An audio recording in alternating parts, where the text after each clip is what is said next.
less than 24 hours, Georgians will be under a shelter-in-place order. McDonald, though, said he did not know the man was handcuffed and was trying to use his foot to pin him to the ground so he could be handcuffed. If your friends, neighbors, or local organizations are not complying, report them to us. Howdy, everybody, and welcome to the Free Georgia podcast. My name is Jake Green, and today I'm joined by Edgar Mills. Edgar, who are you? Yep. All right. So I'm a resident of Rome, Georgia, and almost extreme northwest of Atlanta. I own Osprey Shooting Solutions, firearms training and education, and we do everything from brand new shooter safety to competition prep, or I still train cops and military guys sometimes too. So the whole spectrum of action and tactical firearms training. And self-defense, obviously, everyday carry, that kind of thing. Nice. And I got my own range on my property, which is my starter range. And hopefully within the next year and a half, I'll have a 20-acre project in the works anyway. All right, yep. All right. How long have you been doing that? Well, I've had my LLC since 2017, but I retired from the military in 2022. So it was kind of a side hustle. Gotcha. And we started building in Colorado because that's where I retired out of, and we thought we were going to retire there, and changed our minds. So God bless you, all my Colorado Springs clients, and they were very supportive. And then we moved and started from scratch in 2020. What made you change your mind and come here? Well, man, so Fort Carson is in Colorado Springs, and that's where I retired at, and I'm from Georgia, and my mom and dad and grandma, mother-in-law, they're all here. But literally definitely within the year of moving back, my mom, my dad, and grandma all died. Jeez. So yeah, it was a rough 2020 into 2021 was horrible. Wow. So now my mother-in-law lives here, and I cousins, and so we were trying to be more family. I spent 25 years in the Army. My kids, who are all grown, by the way, weren't ever very close with our extended family. Now, I remember growing up with these people, but they don't. Right. So we kind of wanted to be more family-oriented with our extended family, as well as our close family. But, yeah, me and my wife also are not snow people. Okay. Yep. We like warm weather and green trees and humidity, and Colorado doesn't have much of that. You're the only one at this table who likes that, so. I like lush green is what I like. I like the lush green. I could do without the humidity. Yeah. I think I mentioned that on at least 2 episodes of this podcast already, so now we're at 75%. And the bugs. I mean, you get the bugs with all that, so that's a the big mosquitoes in our backyard. Yeah. From Colorado Springs to here, it's a bit of a culture shock so 2 of my kids came. Okay. And not all at the same time. They wanted to all stay in Colorado, which was good. My daughter was in college. My older son had a girlfriend and a new baby on the way.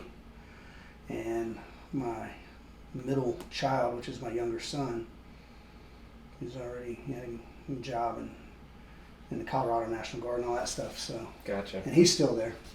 Nice. But my daughter decided that college was not happening for her, or at least that one. Okay. And the conditions were, you're either going to live in my house or you're going to live on the campus. Yeah. So yeah. She came on home. All right. I quit college a few times before I finally graduated. Well, I've never graduated, but I've quit college a lot of times. That's fair. I got a lot of college credits. Yep. No, I had a lot before I finally took it seriously. My dad was very thankful when I finally graduated. How long, or like what made you want to start Osprey? Oh man, well, I'm marginally educated. Okay. Yep. And my job in the Army for the first 8 years and change was infantry, and then I became a Green Beret. And amassed a whole bunch of skills. But it took me a while to figure out that those skills were transferable. At any rate, I love shooting, and with a 25-year retirement and a VA rating, my house is paid for. So I figured if I'm going to work, I'm going to do what I want to do. And what I like doing is shooting guns in my front yard, which is what I do. So, Hell yeah. I'm very passionate about, well, one, the Second Amendment, right? Like, if this is a political podcast. Yes, the Second Amendment I'm very passionate about. I'm very hesitant or even anti-mandatory anything, but responsible humans who own firearms need proper training. And when I say proper training, I don't mean the dude that works at AutoZone who got an NRA firearms instructor card. I mean, legitimate training. So, yep, if you're carrying a gun and you haven't had formal training, you're doing it wrong. But we're free Americans and we can do whatever the hell we want. That's true. So, but responsible free Americans. Yeah, I grew up in Texas. I don't remember ever getting like professional training, but I went hunting and hung out at the ranches and all that kind of stuff. Yeah. Especially in the southeast down here, bud. Yeah. In Colorado Springs, well, one, you had to have a course to get a concealed permit. Okay. So I did that. But even other things, rifle stuff and action shooting and competition, I always had full classes, always. Here in the South, what's the line? No, man, I grew up hunting. I'm good. Yeah. And then you go out and you shoot, let's just say a 25-yard bullseye. The guy misses the entire cardboard. And you got to wonder, like, are you good or not? So you're saying I could benefit from some classes at your place? Absolutely. If you're a firearms owner, you will benefit. You will learn something at my place. My wife's done some major firearms training in Las Vegas. I forget what place she went to, but they go there pretty regularly, and Sweet. She fires all sorts of guns. That's I good. think one of her favorites was the Uzi. She loved that thing. Yeah, the novelty guns are fun, man. Like, yeah. She's a stunt woman, so she applies it to her. That's awesome. Her craft, learning all that and jumping off big things and That's awesome. running with guns and all that kind of So stuff. she's currently in the movie business here? She is. Because it's booming here in Georgia. Yeah. She moved here like 2015, 2014 from Los Angeles to start her career because it was way better here. Awesome. Yeah, smaller pool to choose from. No, that's funny. A buddy of mine, I'm going to drop his name if you don't mind, Jeff Bosley, is a former Green Beret actor. He lived out in L.A. and, 6 or 8 months ago moved here because of the work. And it's so much better here. Yeah. I think he's way loving life. cheaper to live. Yeah, he's loving life. Way cheaper to live. Way cheaper. Yeah, and you're not just riddled with trash and people shooting up on the side of the road. And we both moved here from LA, so it's much better here. And the movie, it's crazy. So in Rome, believe it or not, there's a now there's no studios up there. Okay. But there's so much filming going on up there. I don't know. I guess it's just cheap to rent.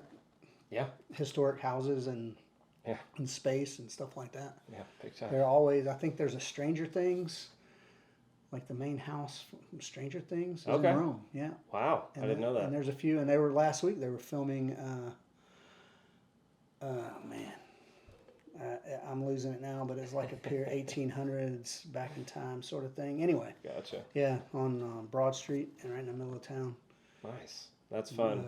Nikki actually worked on Stranger Things a few times. That's a great show.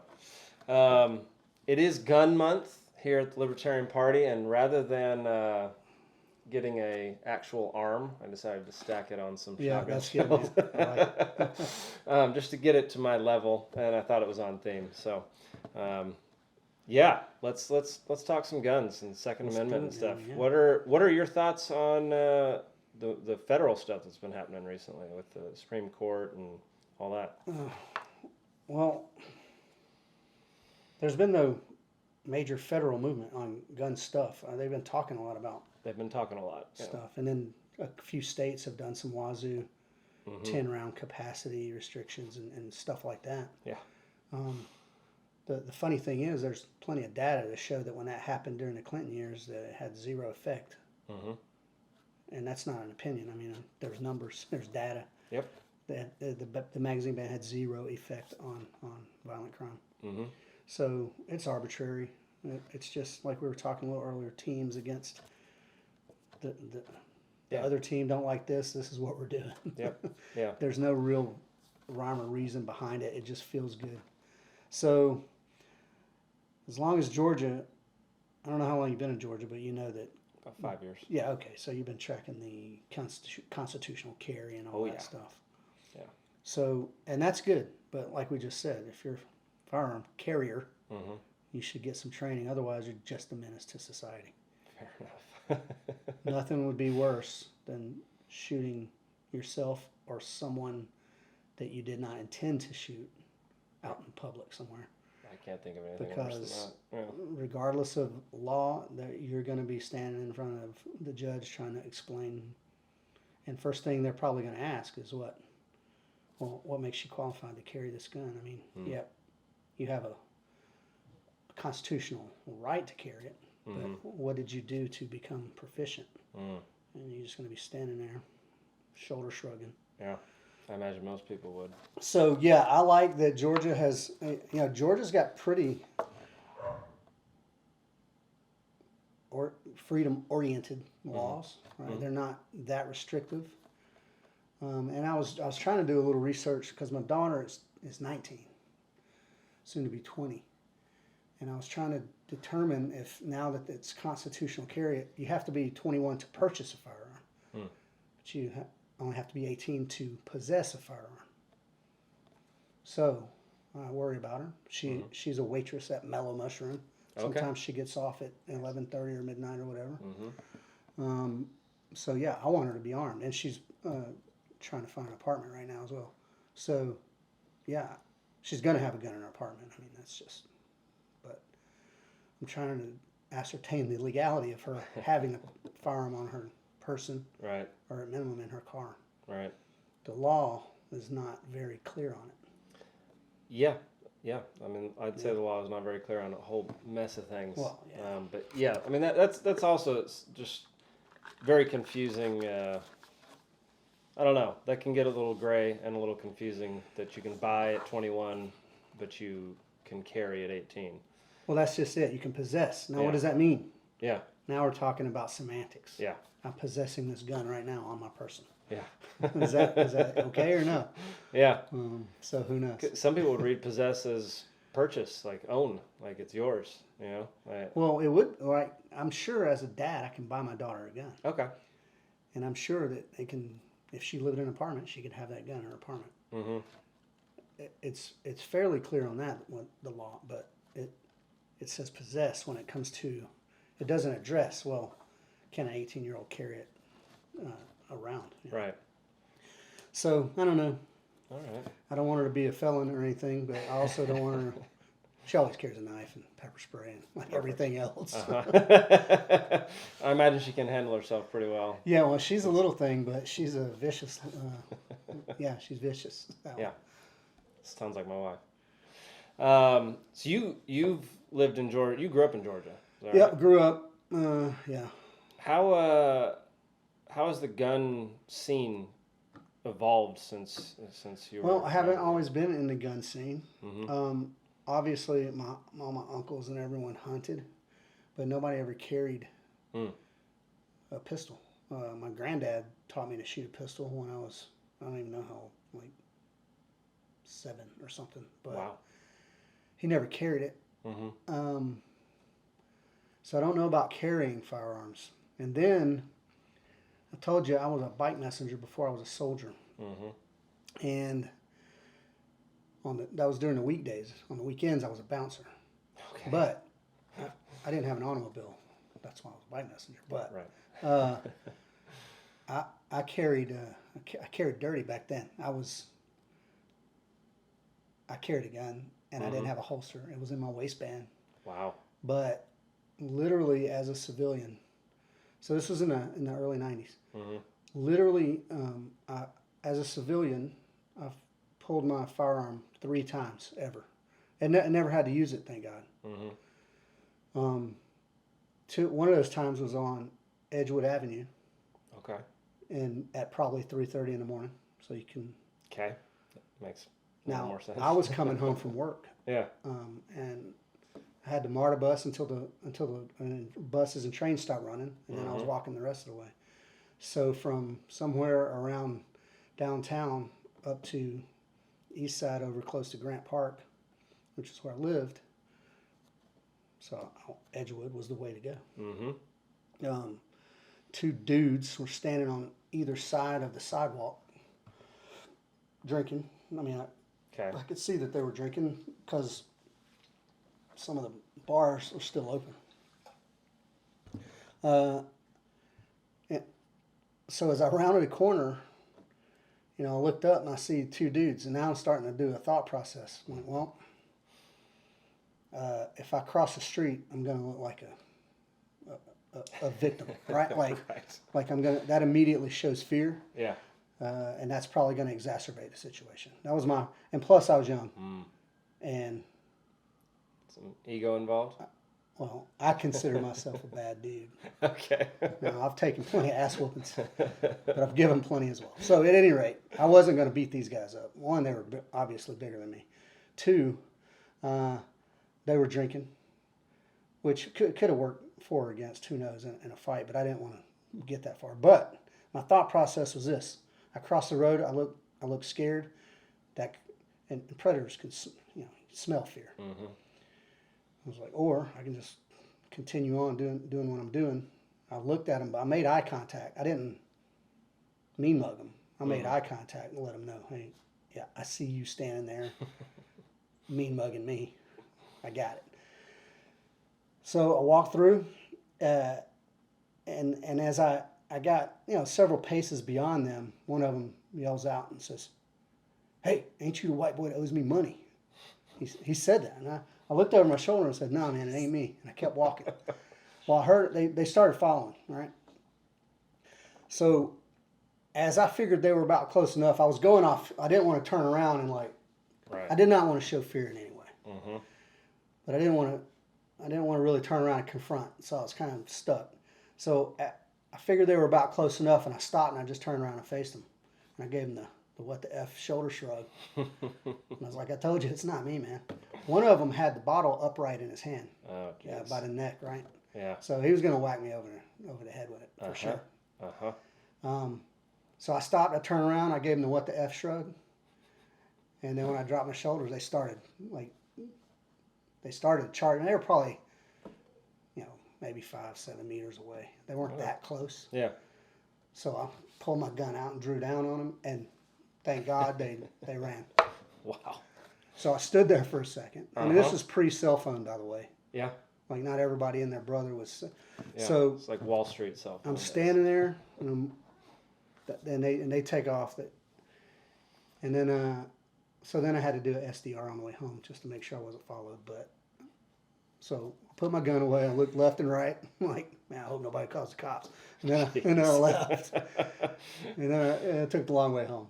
Man, that was one of the times. So I was completely illegal. Yeah. In carrying a gun with no permit, and I think I had probably a 15-round magazine, which at that time was not legal. Really?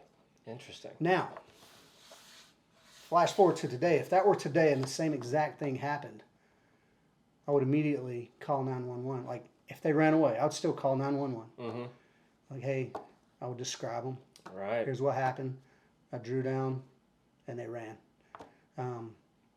And then I would have called USCCA, who's I'm a member of, which by virtue of being a member, you have insurance. Mm-hmm. So then I would have called them and said, hey, if this pops off, I called the cops. And that's it. That's interesting. And I would have been good to go. Yeah. And these days, you have to assume you're going to be on video. You just have to. Have to, yeah. So you can't be rolling dirty these days. Mm-hmm. But now, constitutional carry. Yeah. Whatever.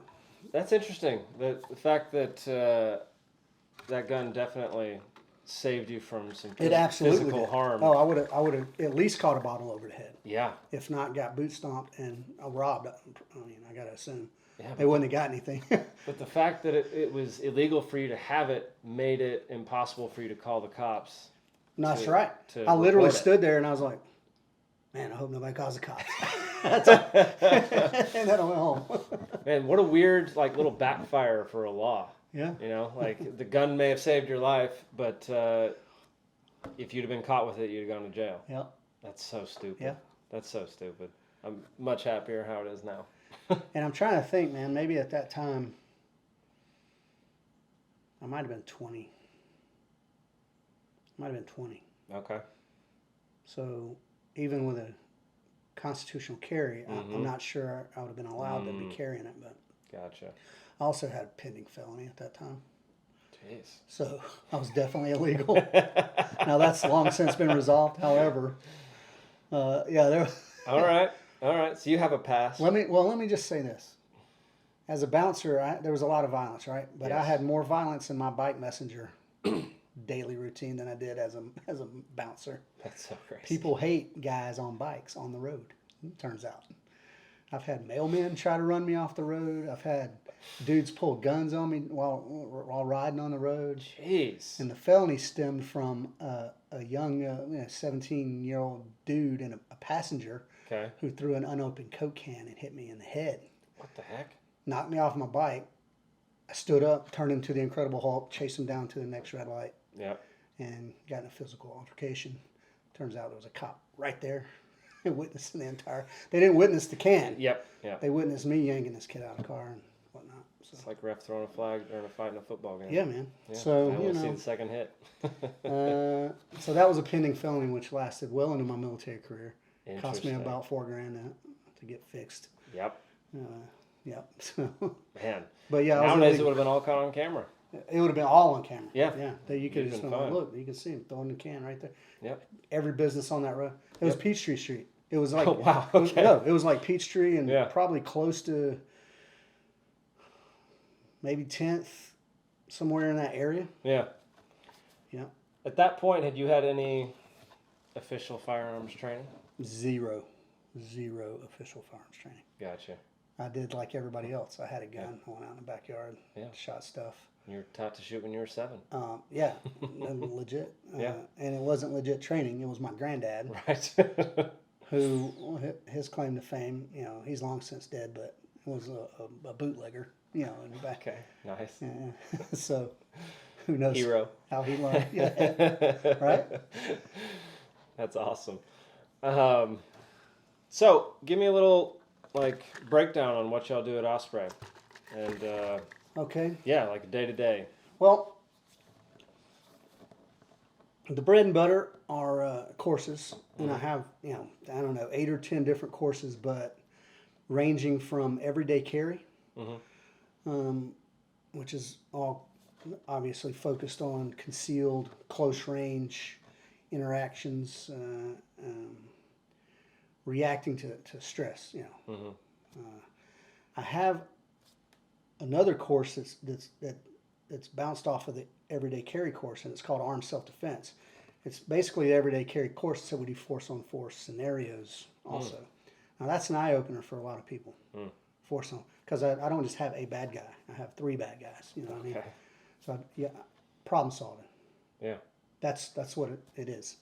It's a bunch of problem solving under stress.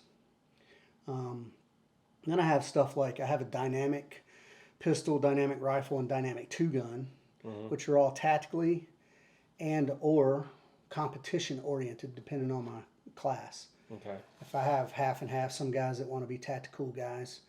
There's not a big need for a lot of civilians to be tactically sound guys when it comes to maneuvering on an enemy, right? But but anyway, I juxtapose competition and tactical. What do you mean by dynamic? Moving, Just moving. Gotcha. moving and shooting. Yeah, that's it. I was going to call it combat pistol and combat rifle, but it's Dynamic it's not sounds that. sounds It's a little it's better. dynamic. It's moving. Yeah. If you're a competition shooter, it's not combat. You ever? And that denotes a different. Yeah. I don't know. I don't like it. Yeah, no, it's a different connotation for sure. Yeah. Yeah, it would definitely turn some people off, and like. Well, that for sure. People wouldn't want to sign up for. It's like some people wouldn't want to sign up for a class. That's right. Yeah. For sure. Do you ever train like stunt people in the movies? Well, like no, that? I had a. No, not yet. Okay. Well, maybe now you will. Now, there's a lady, I'm going to drop her name, Emily Ramseer. She's a photographer, but maybe a videographer and a photographer, and she works in the movie business around here somewhere. She lives on the north side up here somewhere. But my buddy Jeff, he's an actor. Now, we've only ever trained together at when we were in the service, but I had an actor call me up once. It wasn't an email, it was a call. And he was very I don't know what the word I'm looking for. I don't know. Pretentious a little bit. Okay. And he was amped up. Yeah. And he's like, oh man, he dropped John Wick like 4 or 5 times throughout a very short one-sided conversation. Okay. So I was like, I'm not sure if I'm the one you're looking for. Yeah, it didn't seem like he was going to take it too seriously. No, because... Seems like you already knew all the answers. Look here, man. I don't care what movie you're doing, right? Even John Wick. It doesn't matter. If you come out to my place, you're going to learn how to handle a gun like a professional. And if that means you're running and shooting or close quarter shooting, you're going to learn the right way to do that. I'm not going to add any sex appeal. And that guy wanted a lot of sex appeal. Right. Yeah, he wanted it, man. Gotcha. And he was, it was a weird conversation. Yeah. He wanted that Keanu stuff. He wanted it. Yeah. And that, look, man, the guy who trained him is a competition shooter. Yeah. Taryn Butler. Yeah. From Taryn Tactical. Uh-huh. And he's an excellent shooter, man. But it's all about sex appeal. Yeah. You know? I mean, and it works for the movies. And it works for the movies. And when you see, and I'm not ripping, Taryn Tactical. They're big money. They got it all. But when you see these actors on their YouTube videos shooting, all you see is a field of steel. Like it's you almost can't miss. Do you know what I'm saying? Yeah. So, he trains them to look credible while shooting incredibly fast, whether they're really credible or not. Yeah. Yeah. So he found a market. Yeah, And I mean, that's probably got definitely rich a off huge market. Now, that being said, excellent competition shooter, man. That guy, he burns it down. Yeah, I don't think I've ever actually seen him shoot. No, he's good. Yep. Nice. He's good, for sure. So, yeah, dynamic. And then I got, I've got one course that's just a non-shooting course. It's called Situational Mindset and Situational Awareness. Okay. And what we do is probably a 3 or 4 hour class. And it's all about, not all about, but psychology. Psychology of violence. Characteristics, what to look for, red flags, predators, people who are displaying predatory behaviors out in the public. So you can know what to look for. And then we do some brain games in the class. I don't know if you ever heard of Kim's Games or not, but Rudyard Kipling wrote a book, Kim's Games. And what it was is a British officer during the colonization of India and all that stuff. Yeah. A British soldier training young Kim to be an intelligence runner, but he didn't want to write anything down, so he made him memorize things. So he did these games with him to help his memory out. Yeah. So that's something I learned about that when I went to sniper school, way back. But it's a good brain game. These little memory games that you play as a kid. They're really functional when it comes to remembering what color shirt that dude had on. Interesting. Because anytime there's an incident where there's violence or police are called and this and that, other than surviving, right, the next thing you want to do is be a good witness too. So you can get the guy off the street if you didn't take care of business already. But so we do brain games in the classroom, and then we go out to a town, and I have obviously I go walk it first, but I have a pre-designated route, and I send my students 2 by 2 to go around, and I have people out and about doing things that should be noticed. Now, they're not doing anything illegal, and they're definitely not assaulting anyone, because, You know, I have very loose, like if I see a cop and tell me like, hey, I got some guys doing this, you know, whatever. But I don't do any major coordinations. Gotcha. Because I don't have my role players doing anything illegal. Right. But they're doing shit that should be noticed by somebody who's aware. You don't have to be paranoid, but you should notice if somebody's followed you for 3 blocks and you've taken a couple turns and they're still there. Or you should notice little like inset store window things where there's recess in there. And if you walk by it and you don't give that a glance, you're messing up. You know things like that. Yeah. Or, and then this one you hear in the movies all the time, but when you go to a restaurant or something, you know, take a look around. Yeah. You know what I mean? Especially if it's a bar, not like a nice restaurant or something. Especially if it's a bar, but at least know where the exits are. Not just the door you came in, because if somebody comes in that door blazing, you're not going to go out that way. And you don't want to be searching for the next spot, you know. Yeah. So just go in, make a note of what's going on around you, and sit where you don't have to sit with your back to the wall or whatever. Right. But sit where you have some situational awareness. What would you say to people who would call this like paranoid? No, it's not paranoid, man. People like me, and there's thousands of them out there.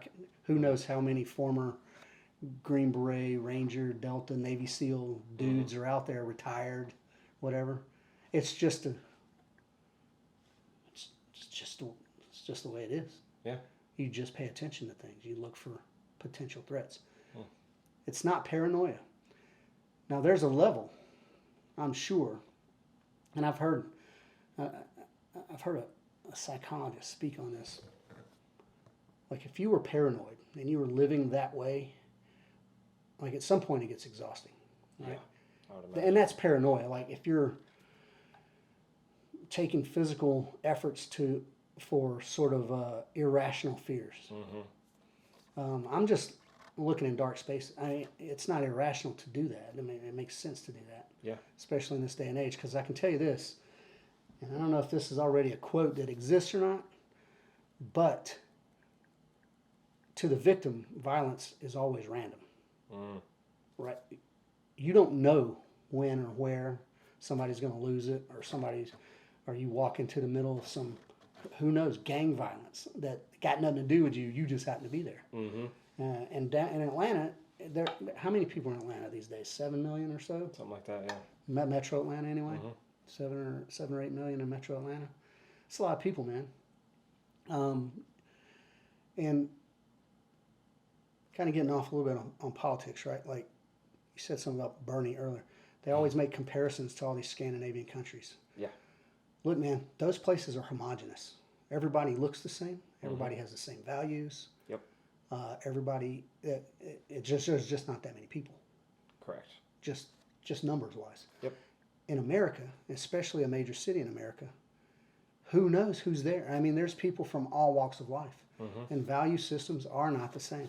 And everybody calling it their home. Yeah, and everybody calling it their home. That's Which is right. very different than like going to the Scandinavian countries. I cannot predict what you're going to do. Even though me and you look the same, basically. I mean, I got hair. I don't know where I can't say what you could be a Russian dude who came up just murdering people as a way of life. You could have been a little Russian assassin from birth. I don't know. Yeah.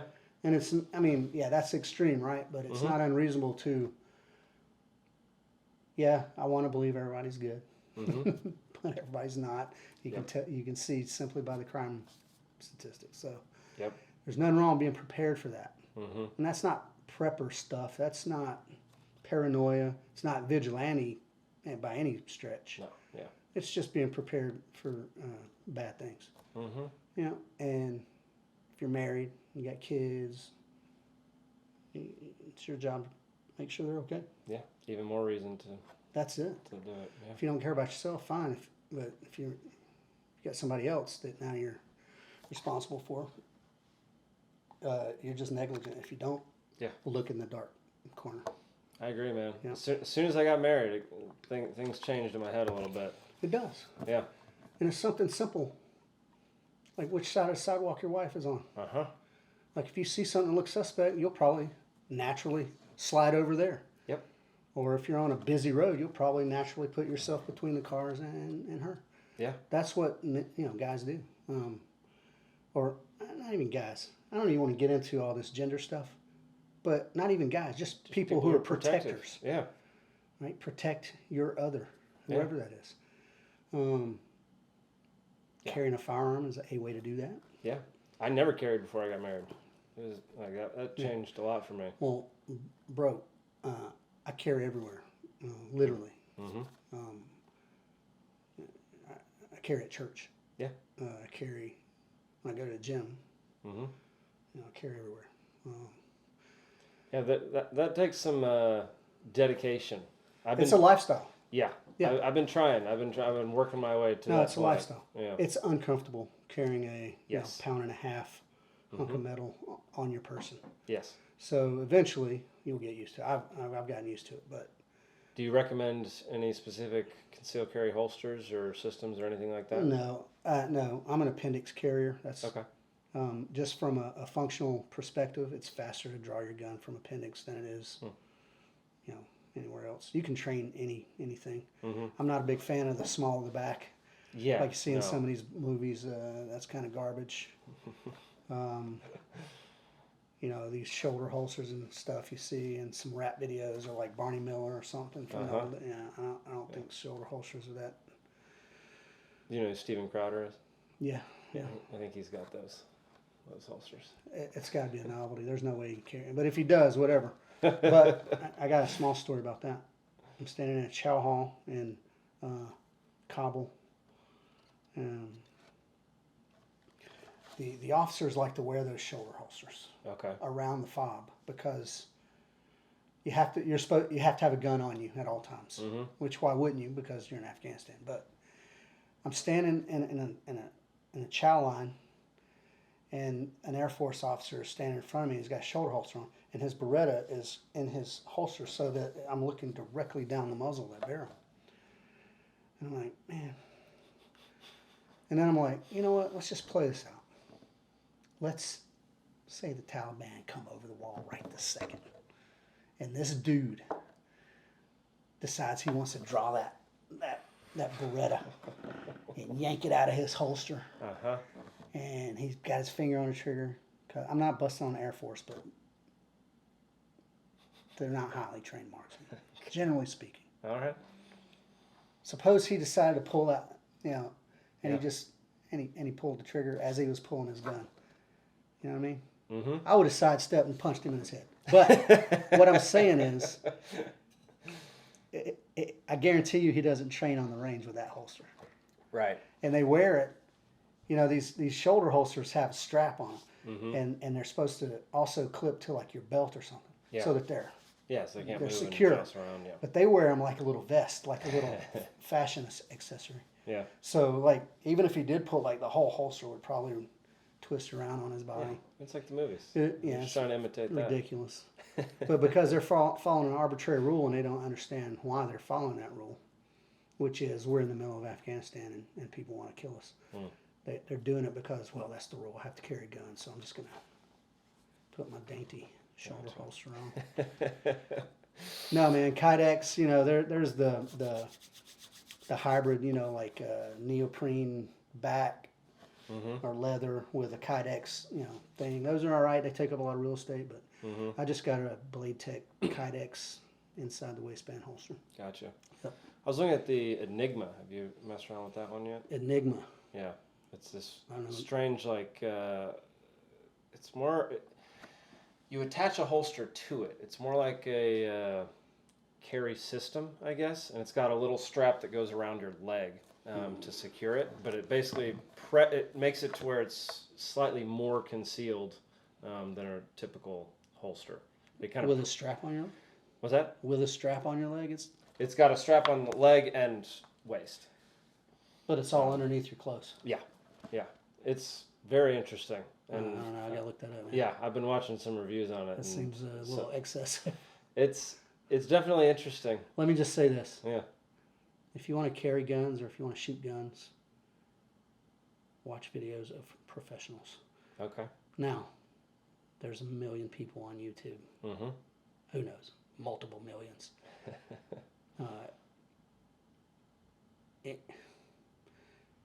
You can't go wrong with anyone from the special operations background. Okay. Anybody in particular?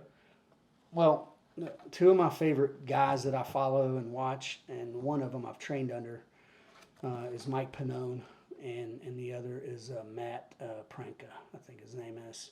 X-Ray Alpha is his thing. And Mike Pannone is CTT Solutions. They're both former Tier 1 dudes. They're both competitive shooters.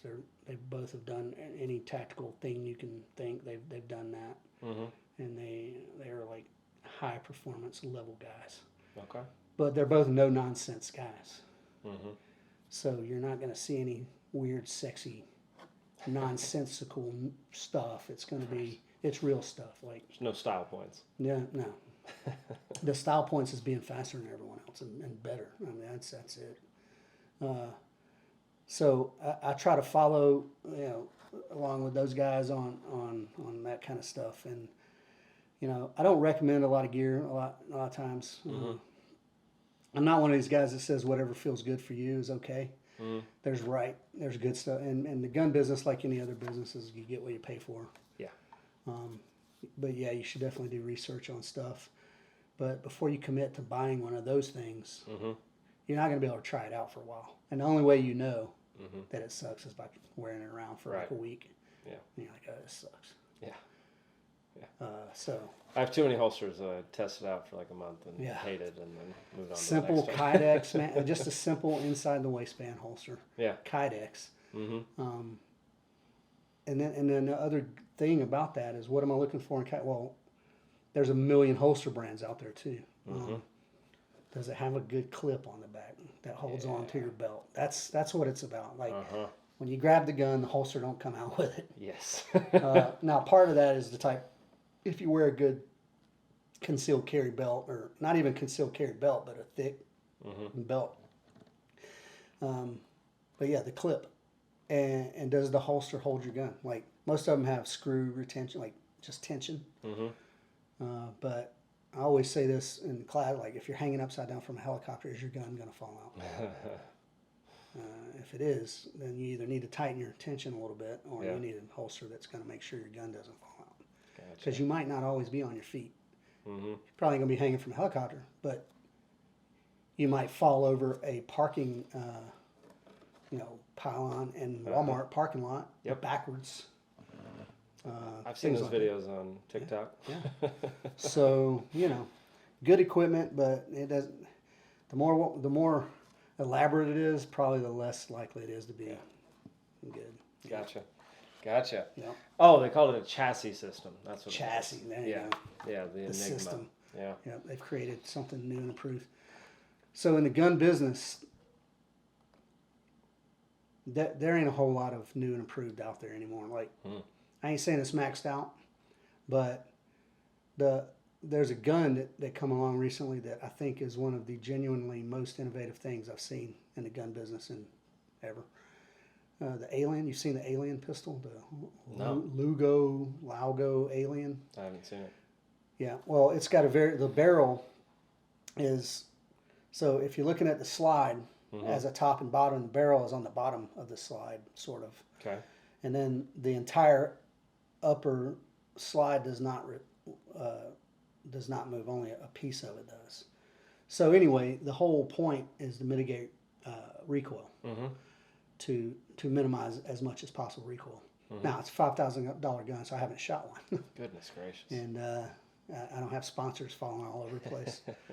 But to me, it seems innovative. Another guy I follow, Larry Vickers, who's also a sort of legendary guy in the gun business. He did pretty exhaustive testing and research for that on that guy. Larry Vickers. But like holsters and stuff like that, it's hard to get past just simple. Gotcha. What you said you don't really recommend specific equipment, but do you have pistols that you recommend for concealed carry?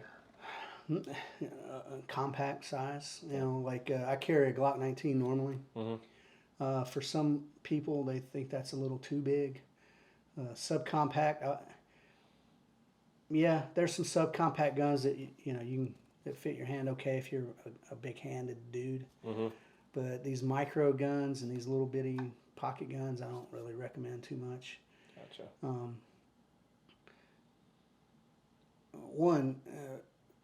The little guns recoil as much as big guns. Like, because it's small, you still got the same amount of energy coming out the barrel. And guys with big hands, those little guns kind of get lost in there, and they fish around in your hand a little bit because it's, with some ladies with really small hands, I might recommend something, but even a subcompact. Like, one of the big popular guns out there these days is the SIG 365, P365. SIG has very ergonomic grips. I'm a Glock guy just because that's what I train with at work for years. So I also like CZ. Okay. I got a CZ P10 compact that I like to shoot a lot. So now I don't. Any name brand gun is gonna probably be all right and probably last, and you can trust your life to it. Gotcha. There are a lot of people who, including some folks I know, will flat out refuse to carry any type of thing that'll kill somebody. Yeah. What do you recommend for non-lethal everyday carry? Go take some MMA classes. I carry a knife also at all times.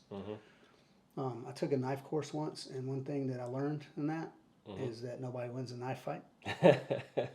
But if the other guy don't have one, then that's a plus. Gotcha. It's hard to say, man, because here's the thing. You can't ever underestimate bad guys. If they're being aggressive and they threaten you, you have to take them at their word. And you never know if that guy grew up being a Muay Thai kickboxer from the age of 9 or not. You don't ever know. Yeah. So to underestimate a bad guy's skill is kind of setting yourself up for failure. So if you don't want to carry a gun, how are you going to overwhelm this guy? Yeah, if you pull a knife, but now you got to get close. And the name of the game in civilian defensive market here is like break contact, right? Like don't let a guy that close to you. Right. Because he might have a screwdriver. Right. And stick it right in your jug. Yep. So my daughter carries a knife and pepper spray. Okay. Pepper spray has varying degrees of effectiveness. I've seen dudes take it to the face and just fight through and keep going. Gotcha. And I've seen people go down like little babies, and so. Yeah, I mean, pepper spray is probably buy you enough time to break contact. Yeah. Yep. I did see one interesting pistol. It's basically a paintball gun, high velocity paintball gun that shoots pepper spray bullets. Yeah, man. If you're gonna carry that, carry a goddamn real gun, right? I mean, I agree. I just thought it was interesting. Yeah. Yeah. Nah, like civilian defensive use, man. Like non-lethals are just, I don't even know, man. Like what, a stun gun? Yeah. Also, like there's little, but in Colorado, for instance, from goddamn, mid-September through April something, it's cold. People wear layers. They got big fat jackets on. Yeah, true. So unless you tag that dude right in his face, those little barbs ain't gonna make it through some of these puffy jackets. Literally never thought of that. Things like that. No, probably because they live down here. Like if you got a t-shirt on, you'll probably get it, right? Yeah. But if you got like a t-shirt and a flannel on, you kind of rolling dice. If you got a t-shirt, flannel, and a jacket on, you got a low chance of making contact with that dude. And add snorting bath salts to that mix. And add that to it, Never mind all that stuff. So though I'm not really a fan of the tasers because of that. Like, it's kind of selectively useful. Yeah, I mean, I've if you're never in Miami used and one. everybody's wearing a bikini, then you're good. You're going to get them. But even then, how accurate are they? I've never shot one. I've never even. well, it depends on what you got. But most Yeah. people are going to have these little. They look, kind of like little garage door opener sort of things. So, they're okay for 8 or 10 feet maybe. But after that, Gotcha. And you're already too close. Like you're already too close. So. Yeah. And the downside of pepper spray, and I think pepper spray is what I got for my daughter, and a knife. But you got a chance of getting it too, right? So you got to be careful of that. So the common theme here is distance. So awareness comes first. So if you keep your distance and you're able to not anticipate, but like to avoid altogether, then you're more apt to win by breaking contact, right? Big time. Winning is not getting dead. So y'all do a lot of obviously firearms training at Osprey, situational awareness, what you were talking about before. Do y'all incorporate any type of like fighting, self-defense, anything like that? Sort of. So I've done a fair amount of training in my work, but to be trained, right? I got a buddy, Dennis Rousseau. He's got his own company called Force Solutions. He and I did a joint course last year or last winter. Couple hours classroom. Then we did a couple hours of sort of fighting, stand-up fighting, academics, some practical exercise, hands-on stuff. Then we went out and did some live fire stuff on the range. And then we came back, put away all the live fire stuff, and then used blue guns and did some scenario-based stuff, integrated fighting and firearms. Yeah. So yeah, we do. Yeah. That's a good day. I got the product I use is UTM, Ultimate Training Munitions is what it's called. And there's dedicated guns, but what I got is 8 Glock 19s, and then I just take the slide off and put the UTM slide on. Gotcha. And it takes, they're 9mm rounds, but the projectile is like 6mm round. Okay. It hurts like a bitch. I mean, like it's a good training tool. Yeah.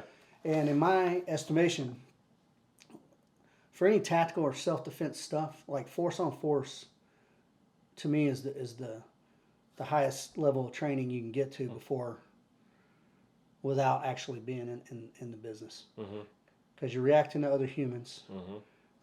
Now during the classes, I give guys sort of triggers and guide them.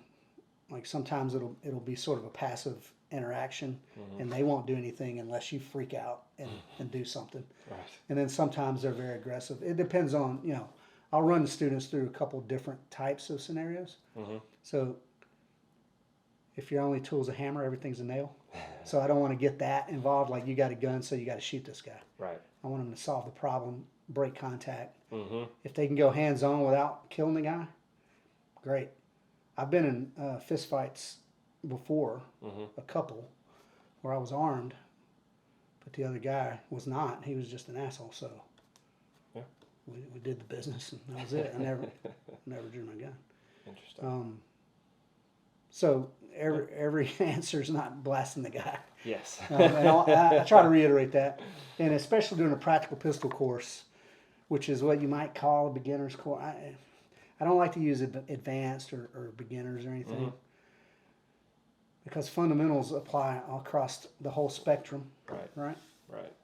But in the practical pistol course, which is, we do nomenclature, and we do like the 4 universal rules of firearm safety. We do, this is how your gun cycles. I got a nice video animation I got off YouTube of how the Glock works and what the actual safeties are inside, because the Glock doesn't have a manual safety, right? People always get nervous about new shooters. They get nervous about that. Yeah. Law. Now, I'm not a lawyer, but people underestimate the legal ramifications of what's going to happen after. You're going to probably get your gun taken away, at least that. Now, maybe not in Texas. It depends on where you're at. But cops don't know what's going on. Right. Even if you called, unless you described yourself to a T, and even if you did, by the time the information goes from you to the call center, from the call center to the dispatcher, from the dispatcher to the patrol, the patrol's going to show up with a third of the information that you gave out. Right. So you may or may not get arrested on the spot. You'll probably get your firearm taken as evidence. The cops on the scene may look and you know, they may determine that, like, yep, it looks like self-defense. But ultimately, like, the district attorney has a say in that. If the guy's alive, then what? He's going to have the opposite, whatever your story is, right? Whatever happened, he's going to say the opposite. Right. I was just standing there minding my own business. This maniac came up out of nowhere and pulled a gun and whatever. So that's why it's important to have insurance. Yeah. Now, I got USCCA. There's US Law Shield. There's a few companies out there. One's called like Second Call or something. Get a lot of advertisements for USCCA. I see them all the time. That's my favorite. They have good. Their doctrine is updated.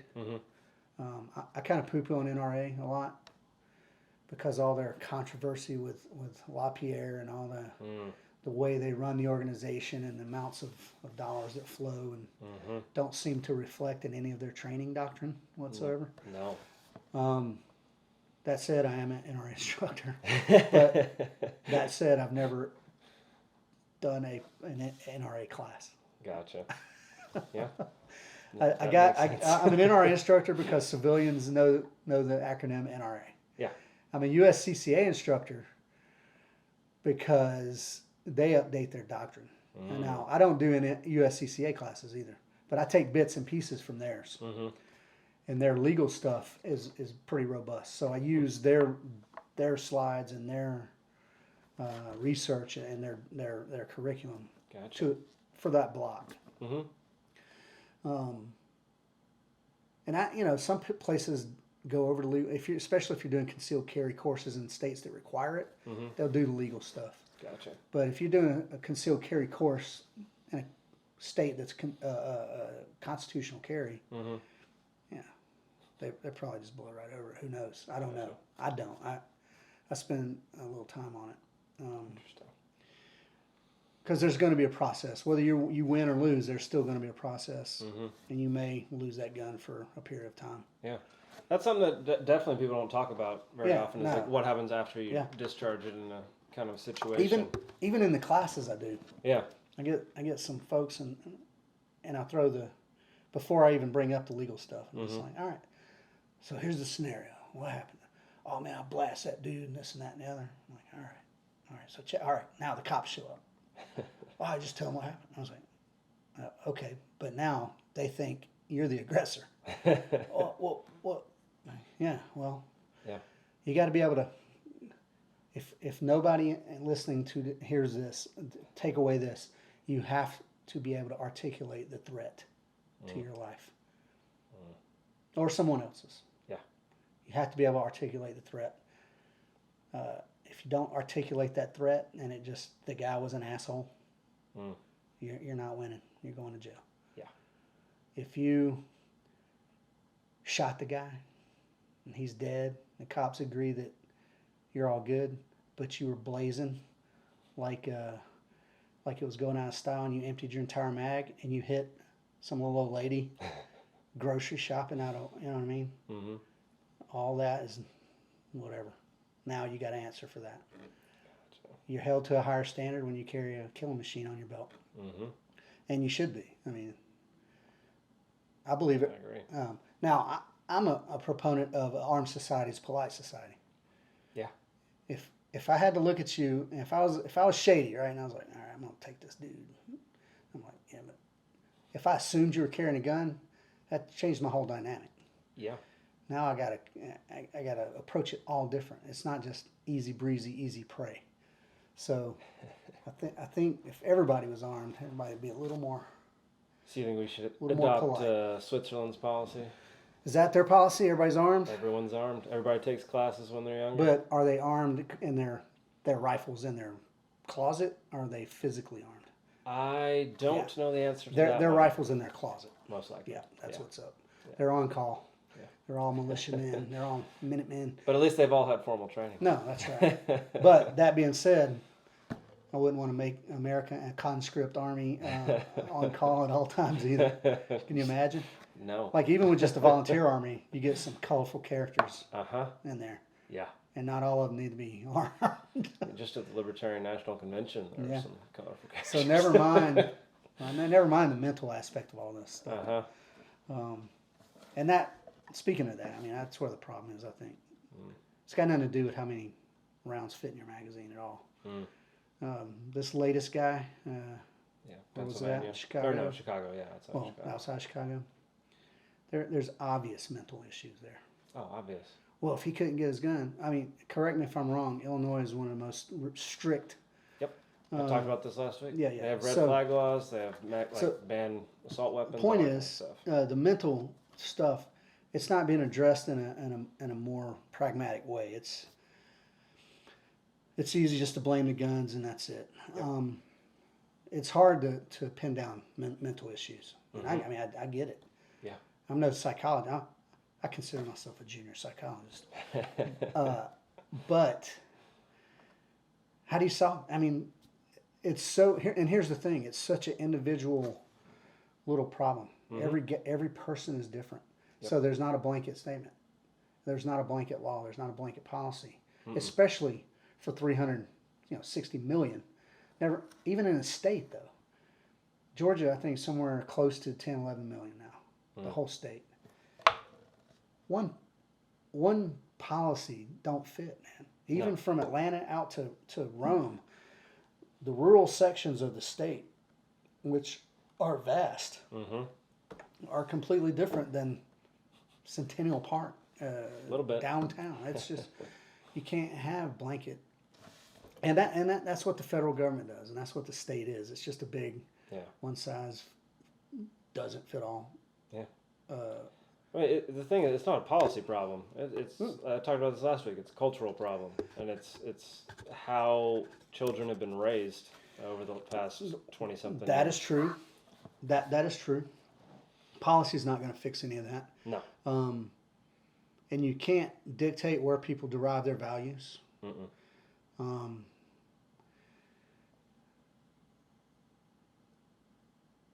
I'm kind of a tough on crime type dude, Okay. but I'm also like, what's a crime? Like, does that need to be a crime? Does this need to be a crime? Yeah.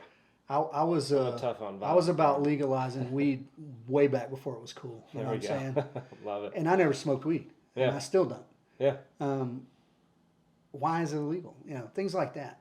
So Yes. the one guy that got choked out in New Jersey by the cops, I forget his name, for selling Lucy's.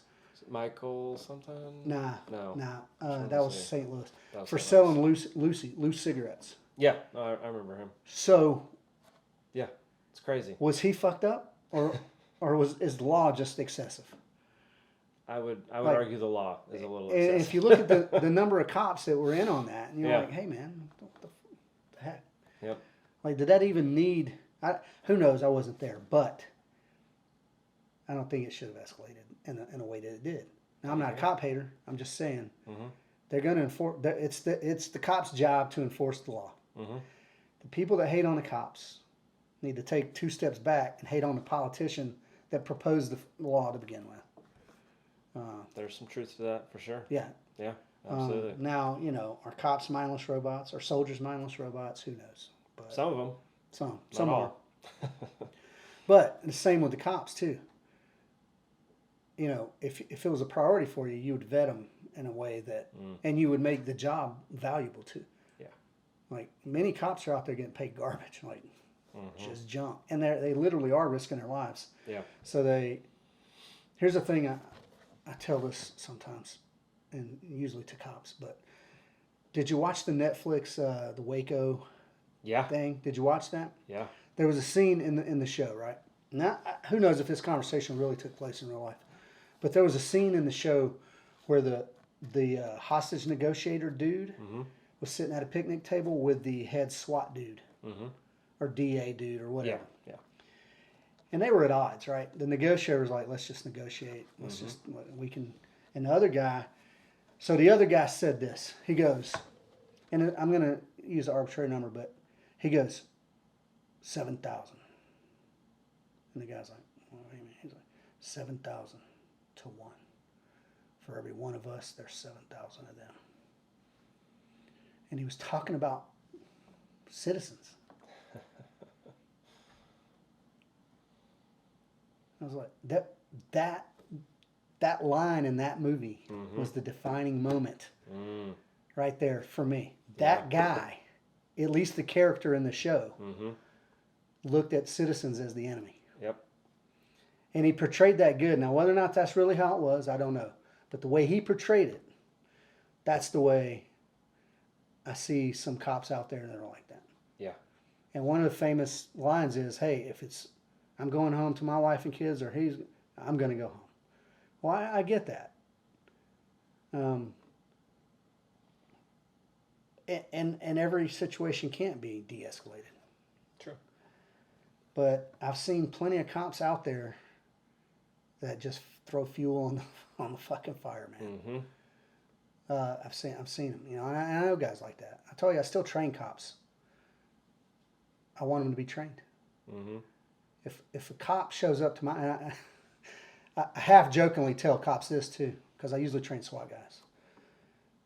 If you come out to my house, you better be right, buddy, because the first 4 dudes they're getting it.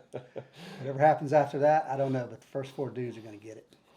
And they're like, yeah. I'm like, yeah. Better take it seriously.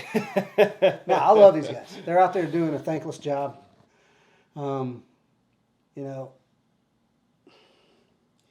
you just can't assume that the city government or the county government or the state government, you just can't assume that they're operating in a, what's the word I'm looking for? And without malicious intent. Like, right. Yeah. You can't assume that now. Yeah. Agreed. You want to, but you can't, because you've seen so many city councilors go down for, you know, trying to embezzle money out of or whatever, or having you know, pedophilia, whatever. So the same problems I see with the government as a big entity. So I'm a Christian. I believe in Jesus and all that stuff, and I go to church and all that, but I have the same fundamental problem with organized religion, right? Yeah. Same fundamental problem. Yep. And the problem here is with religion and with the state. I'm just going to from now on just say the state, right? I don't mean state government necessarily. Federal government, the state. Is normal humans got a tendency to judge the representative as opposed to the institution. Now, for me, the doctrine of Jesus is good stuff. I'm all over it. I love it. Agreed. But then I look at the Jewish laws from the Old Testament. And I'm like, did God say that? I don't know. I'm not blaspheming the Bible here or anything like that. I'm just saying. Yeah. Man-made laws are flawed, man. And then you look at the state in the same. Or let's go back to religion. Back in the 80s, there was Jim and Tammy Baker. Where is that name? You remember those? Sound familiar. They were televangelists. Yes. And they were awful. I think they just made a movie about Tammy. Maybe so. But people like to cast the entire weight of the Christian faith on these assholes. Someone like Joel Osteen. Oh yeah, Joel. Yeah. Yep. People want to say, "Oh, see, there you go. That's why I'm not a Christian." Yep. But with politicians, look at Hunter Biden out there right now. You kidding me, dude? And getting full cover from Daddy-O. But people, for some reason, they're not like. There's the state right there. Yep. They're going, no. Yep. They're just. It's bizarre how people. The state is the new religion, bud. It is. Yeah. There's zealots. There's zealots on both sides. Yes. Who are. there ought to be a law. That's my favorite quote to boot stomp when somebody says it.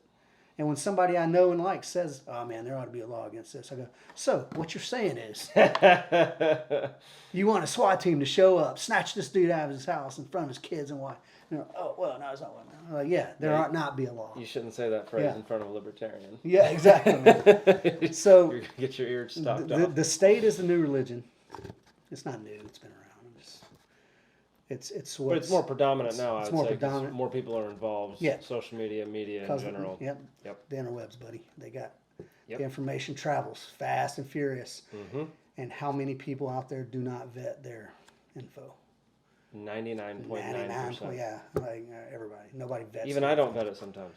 Sometimes I don't. I try to as much as I can. I gather a little group of trusted sources. Yeah. And I try not to be in a bubble. I got some like on Facebook or Instagram or something. I follow a couple of like borderline communist. Yeah, I do too. Pages. Yeah. Just to see what the hell's going on. Yep. You know, like, just I like to know people's see mindsets. how bizarre. Uh-huh. And then and I follow some very liberal. And I wouldn't say. Oh, that quote. Here's the quote I wanted to drop on here. Yeah, please. Yeah. Drop a quote. So this is Nassim Nicholas Taleb, and he's written a lot of books, and he's kind of a philosopher and all that, and he's a college professor, and things like that. And even in scientific research, he kind of believes in the idea of decentralization. He believes versus, let's say, a university-type research department where everything kind of top down. Mm-hmm. He believes just a massive group of people tinkering around with shit will figure stuff out more efficiently than top down. Anyway, I am at the Fed level libertarian, at the state level Republican, at the local level Democrat, and at the family and friends level a socialist. If saying that doesn't convince you of the fatuousness of the left versus right labels, nothing will. And that is a profound statement because he took all these big libertarian, Democrat, Republican, socialist, that's big, right? That's a big one. Mm-hmm. And put them all in one human being, one body. Because you can, at the family level, yeah, I'm a friggin' full-blown communist. Yep. Everybody cleans up around the house for the common good. Yep. And I would even venture to say communism works in small increments. But famously, in the late 60s and early 70s with all the hippie stuff, right? They all thought they were going to move out into these communes and live in that lifestyle. And what happened? Sexually transmitted diseases. They starved. They all end up going back home to mommy and daddy. I don't know that any of those survived. There may be a couple communes out there. Could be. I doubt any of those from the 60s lasted very long. But it was just a failure.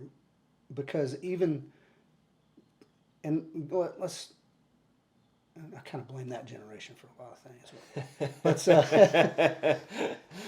Let's look at it for what it was, right? The hippie movement, there was a lot of fashion stuff going on. It was all, this and that. A lot of drug use. It was built around drug use. Some of the best rock and roll ever to exist. Very true. Came out of time frame. But they were teenagers. And like all teenagers, they're full of shit. Right? Like you're learning your stuff. Somebody once said, I don't know who said this quote. Somebody once said, if you're not a liberal as a teenager, you're heartless, and if you're not a conservative as an adult, you're stupid.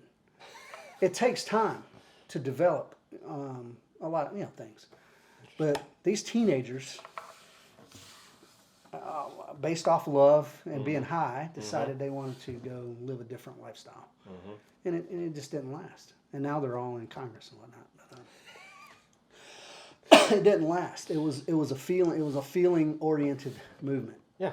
It wasn't. There was no logic involved in anything that goes on. Correct. Yeah, everybody hated Nixon. Okay, great. we got behind that. They got behind Hayden Nixon Mm-hmm. over something like, 9 seconds of missing audio tape. Yep. Yep. And the Vietnam War made everything shitty because, Yeah. everybody got against that. Mm-hmm. So anyway, the state is not the answer, and that's what became. Yeah. And it was. It's always been. I've got a Whiskey Rebellion flag up in my classroom, Okay. and every time I have a class, I say, "All right, you guys get extra points here." So nobody knows what it is. I don't know what it is. You don't know what the Whiskey Rebellion is? I don't know what the Whiskey Rebellion is. Oh man. The newly declared United States of America, fresh out of a Revolutionary War with Great Britain, they defeated a vastly superior army. Yep. The very first act of taxation from the U.S. government, our Lord and Savior George Washington, there was some boys, and I want to say this was in Pennsylvania. They were making their own whiskey and beer, and Washington, they needed to fund the army that wasn't meant to be a standing army, by the way. Nope. The Navy was always meant to exist and be there. The Army, however, was not. But they needed to fund. So they were like, "Look, we gotta lay some taxes." So about 250 or so of these moonshiners, they're like, "Nah, what'd we just fight a war for?" We fought a war because we were being taxed. Yeah. Taxation without representation. There's a tiny tax on Who's tea. representing this? No, you're not taxing our shit. And they went in by force, and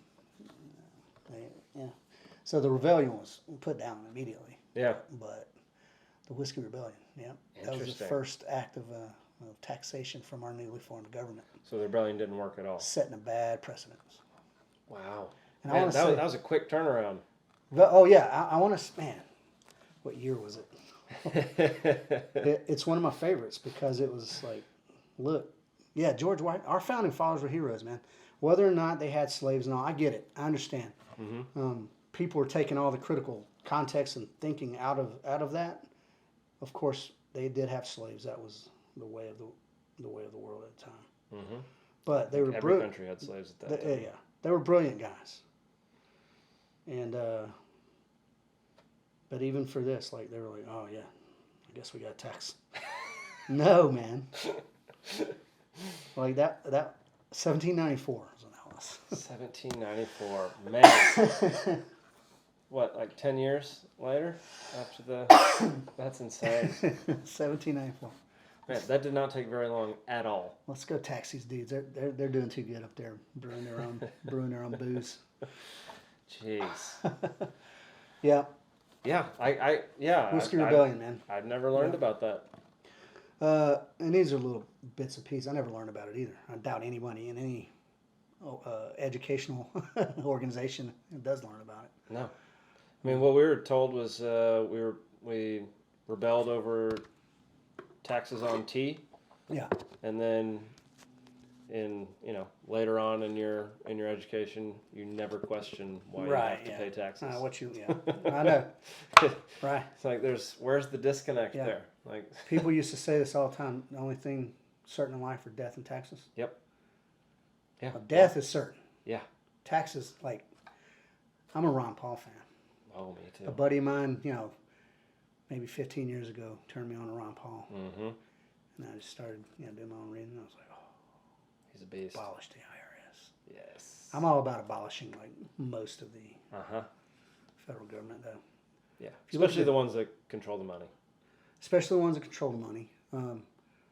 All these frigging law enforcement / executive branch agencies. Now, some people are going to come out of the woodwork and hate on me. I'm not a fan of the CIA. Since its birth in 1952, almost everything that's gone wrong in a sort of a conflict war capacity Mm-hmm. can in some way or another be traced back to some bizarro CIA plan. Yep. Which also no one knows about any of that in general. Yeah, but as stuff gets declassified, people, conspiracy theorists used to talk about MK Ultra. Yeah. That's, there's no conspiracy there anymore. It's No. declassified. It existed. Yeah. But nobody goes, oh, see, shit, we need to. No, they're just like, that's back. No, that was back then. Yeah. We need the CIA. Do we need the CIA? We need a foreign intelligence agency. I agree, because there are people out in the world who want us dead for whatever reason. And this is where people are going to come out of the woodwork on me. And I welcome healthy debate. I think intelligence, it should fall under the Department of Defense, in my opinion. Now, that doesn't mean the budget's going to be severely, they'll just move the money from. Right. But I think streamlining all these agencies, like, DEA, FBI, and CIA, those are the big ones people know about. Yeah. Customs and border, you got all these different things. I don't see why on the earth National Guard can't be border agents. I don't understand why that's a thing, why that isn't a thing. Great question. And put it on each state, each border state, or whatever. Now, there's probably a whole lot more nuance to that, but it's money, man. The amount of money that flows through the agencies. And then you look at your average guy, and he's not getting paid that much money. So you're like, where's all this money going? Oh, these systems and high-tech this and high-tech that. And contracts, that's where all the money's going. Yep. It's not even real money anymore. It's fake No, money. it's bizarre. No, it's out there. It's cosmic money. It's ridiculous. Out of thin air. Yep. Yeah. Cosmic money. It's crazy. So I think, not perfect world, but these things, they need to just start chopping the federal government down. I don't see why these liberal governors are so eager to take federal money, therefore be beholden to the federal government. Well, I do see, because they're ultimately about the big, that's the end goal for them, I guess. But if I was a governor of a state, F no would be the answer for every. Hey man, do you need federal money to? Nope. No, thanks. Beat it. This is why we need Shane Hazel. Yeah, man. Seriously. Hell yeah. Why? The country was originally meant to be 13 autonomous states. Yep. Almost countries, if you will. The only thing, what is the federal government? What was their original mandate? Like, make commerce regular. Yep. Common defense, which at the time was meant to be Navy. Uphold your inalienable rights. I believe. And there was something, make regular naturalization. Okay. So immigration was an original, like, hey, when people come, we got to figure out a way to do this. They've had that in the Constitution since day one. They still can't figure it out. And that's one of their only real jobs. Yeah. But they just keep kicking it on down the road. It's because they keep on taking new jobs. And I'm not anti-immigration at all. Yeah. I am pro-wall, but in a sense that so many things within our federal government depends on the number of humans. And if you don't know how many humans there really are, the whole what do you call it? I took a stats class once in college. Okay. And the what's it called? Consensus Bureau or whatever. Oh, the Census. Census Bureau. Census Bureau. Yeah. The Census Bureau. When they go out and do their thing, right? Yeah. If there's a bad area, for instance, and they're like, well, we're risking, literally getting hurt if we go in this area. It's okay for them to guesstimate. Our electoral votes are dependent upon how many people are in each district. Yeah. So, but it's okay to hire a seasonal hourly wage dude Yeah. who needed a $11 an hour gig. Doesn't give a crap about the job. Don't give a. He's just. What am I supposed to do? Okay. Yeah. Go to the house. How many people you got living here? Fuck off. Boom. No, they got a couple cars. Probably mom and dad. I will say 5. It's really that weak. Yeah. No, it's absurd. And the number of things that depend on how many people. Yeah, I'm all about immigration. I'm all about free trade. Like, I buy American, generally speaking, but that's because I'm a community-oriented guy. Mm. There's some stuff I buy, whatever. I still shop with Amazon. I'll admit it. When I need it's hard not to sometimes. It gets there 2 days later, I'm good. But if you got a good service, you got a good service, man. Yep. I'm not a globalist either. But I'm not an isolationist. So there's more nuance, right? Yes. Than people give you credit for. And so if you're a left or a right guy, you don't get any nuance. No. You're not allowed to be nuanced. You're one thing or the other. And people can't wrap their... Noam Chomsky. You know who that is? Mm-hmm. Yeah. He has said 1 or 2 brilliant things in his time. And then like a whole bunch of dumb shit. That's true. And he has a very negative opinion of libertarianism. Yes. It is. It would do. Does libertarianism rely on individual selfishness? No. Like my best interest is always in my mind. Mm-hmm. There's only a couple of people I would put ahead of myself as far as physical safety goes. Mm-hmm. No, that's not true. But self-interest, we all act out of self-interest in some way or another. Yeah, everybody. But I said this in an interview. I did an interview on like a Atlanta local thing. The best way for people to be their best selves, being selfish and acting in your own self-interest helps you to be the best you. Mm-hmm. By being the best you are therefore being the best you can for the collective. Mm-hmm. I don't see how that doesn't make sense to these socialist types, because everybody's a victim. There's victims and then there's oppressors. That's the way socialists and communists look at it. Yeah. Whereas we look at it as authoritarians or libertarians. Mm-hmm. Yeah, free or enslaved. Yeah. Yeah. But they don't want to look at you're either free or enslaved. They want to look at it like, well, you're a victim of the. So we gotta do things for you. No, don't do anything for me, man. Don't do me any favors. I'll take care of myself. You take care of yourself. Yeah. And then we'll go shoot on the people who are victimized the most get the most priority too. Yeah, no, that's right. Yeah. I don't disagree that there has been and there lingers a bunch of institutional problems, racism or cronyism and all that stuff. Oh yeah. But you can't make policy based on it. You can weed it out, but you can't make policy based on it. Right. Because once you do weed it out, now you got these dumbass policies that are no longer really relevant. Oh yeah. I remember in the 70s and early 80s, there was a big affirmative action type stuff for hiring minorities and all this and that. The amount of friction that caused,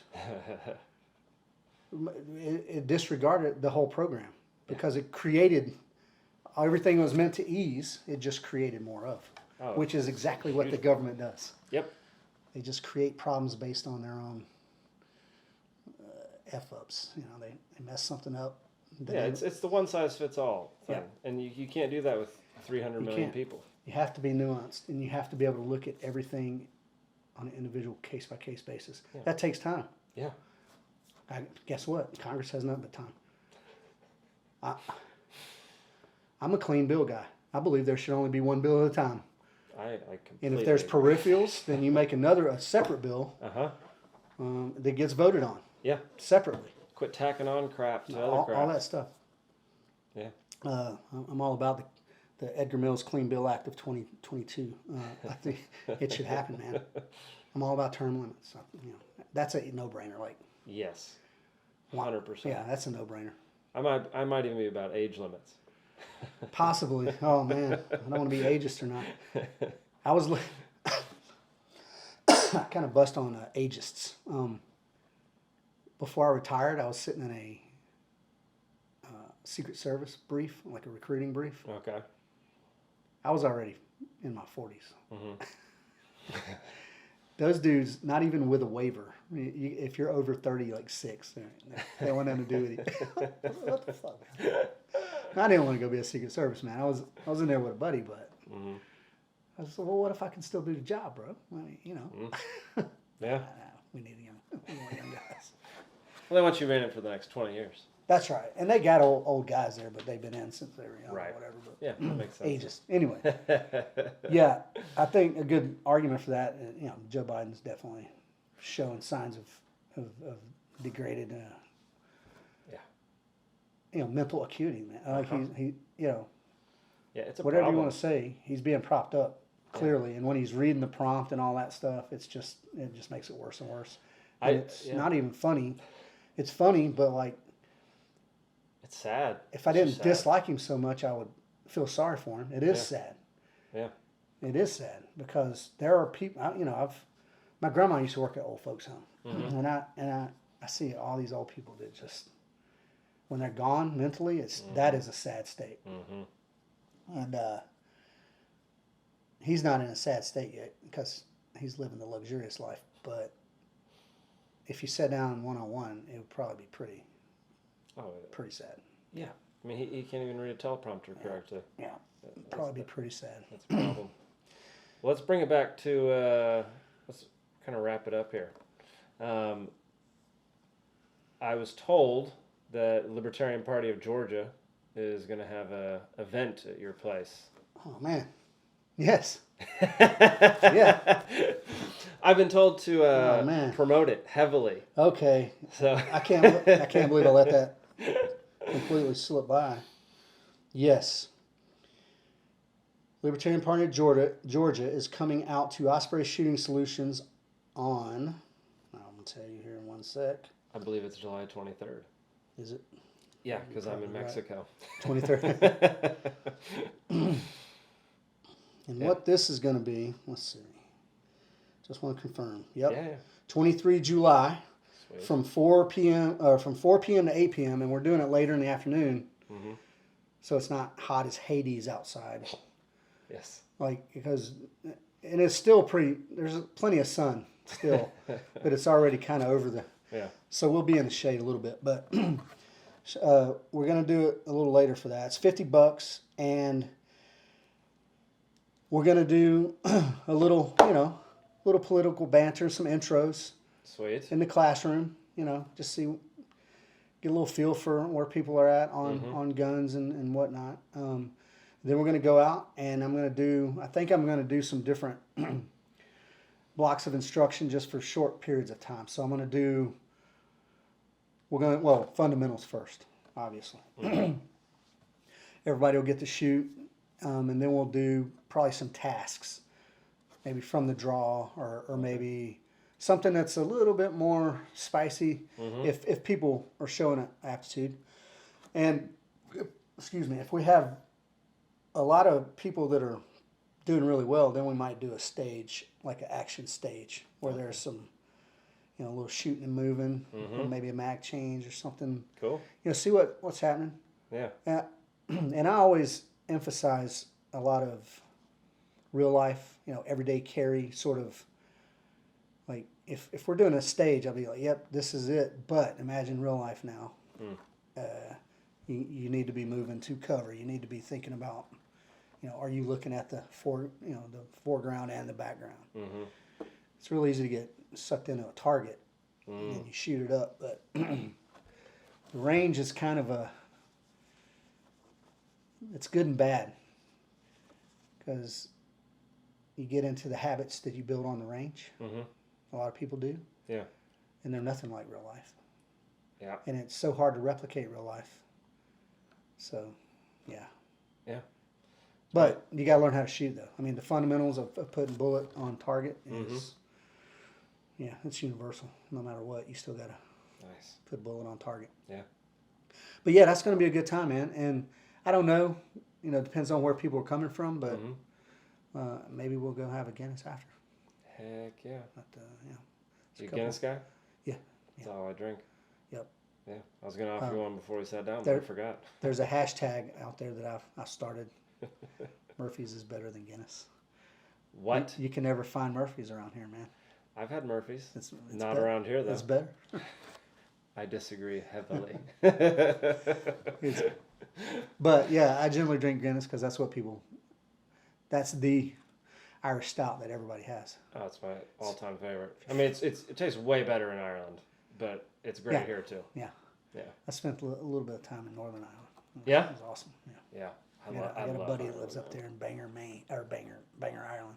Bangor, outside of Belfast. Okay. Yep. Nice.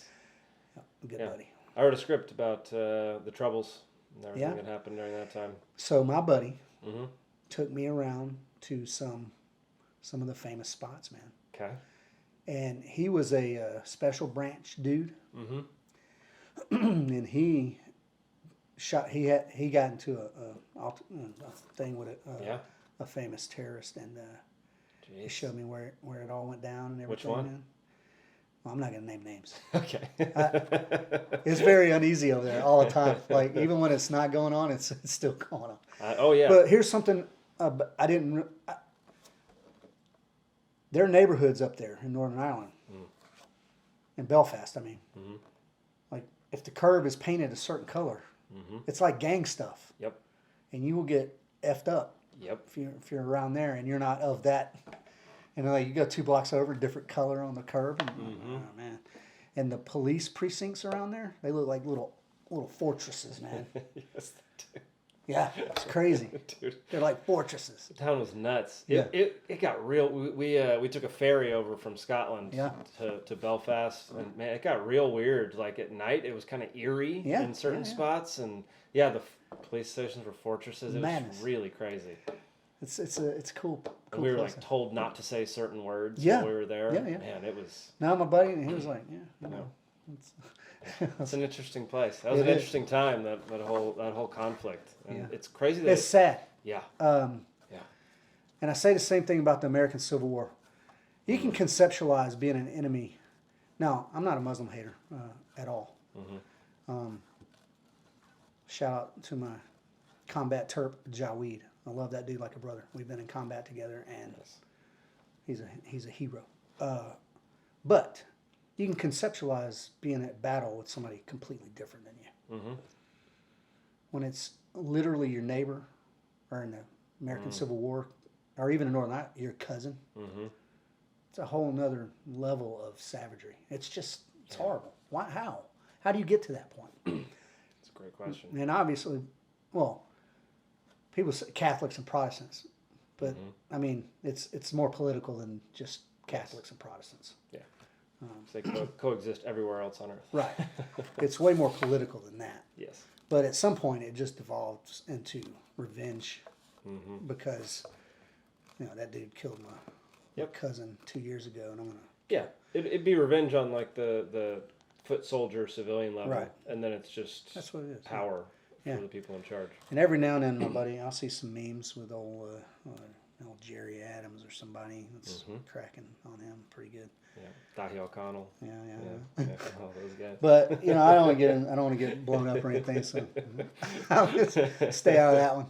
That's fair. But it was interesting to go see, and there's still murals and stuff up there and all that. Man, golly. It's a beautiful place, though. Yeah, and there's a lot of deep emotion involved in that, even to this day. Big time. Yeah, and it is beautiful, man. Good Lord, countryside there is just magical. Yeah, film a lot of Game of Thrones up there. Yeah. Yeah. Well, Edgar, it's been great talking to you, man. Yeah, it was a good time, man. Do you have anything you want to promote? Anything? Yeah, no, just the website, OspreyShootingSolutions.com, and from there, you can get to all my socials and stuff like that. But if you want to learn to shoot, come out. It's a drive out to Rome. Yep, it's about 65 miles northwest of Atlanta. That's not so bad. Also about 65 miles south of Chattanooga. Okay. One thing I want to say is, ironically, did you know Chattanooga has the fastest internet in the Western Hemisphere? What? No. That's a fact. Who would know that? And in Rome, Georgia, not in Rome, I'm outside the city limits. Yeah. I get 6 megabytes per second. That's why I'm sitting here instead of doing this. I gotcha. Yeah. I was like, you know what? I'll just go to your house, bro. I don't even want to deal with it. Right. Just be a buffer session. Yeah, that's all it would be, man. 6 megabytes per second is what's happening. That's why I'm waiting on Elon Musk, man. That's why you're waiting on Starlink. Give me some of that Starlink quick. That makes sense. It's maddening to Yeah. try to upload pictures to my website. Oh, Shane's been trying to get Starlink because the whatever internet service providers up there they don't have a line run to his place, but he lives out in the middle of nowhere. That's how it is in my house. Yeah. They were going to charge him, I think, $30,000 to run a line to his place. Yeah, AT&T's like, well, we don't really have plans to get anything out there anytime soon, but if you want to, I was like, nah, I don't want to. Just wait on Elon. Yes, exactly. Come on, buddy. Elon Musk, please. Rome, Georgia. Well, awesome. Yeah. Well, I appreciate you being here, talking with me. Yeah, thanks for having me out, man. Yeah. If you're interested at all in learning about some firearms and how to handle one and how to handle yourself, July 23rd at Osprey Shooting Solutions. I always forget that second word. And you can get to that via my website, but it'll take you to Eventbrite, where they've got it loaded up there. So you'll end up paying at Eventbrite. Nice. Yep. All right. If you have any questions about the Libertarian Party or would like to join, you can go to lpgeorgia.com. If you have any comments about the show, email me, podcast@lpgeorgia.com. I think that's about it. Numbers on the board, bro. Sweet. Libertarian numbers on the board. That's where we're at. Heck yeah. We got to get them there. Heck yeah.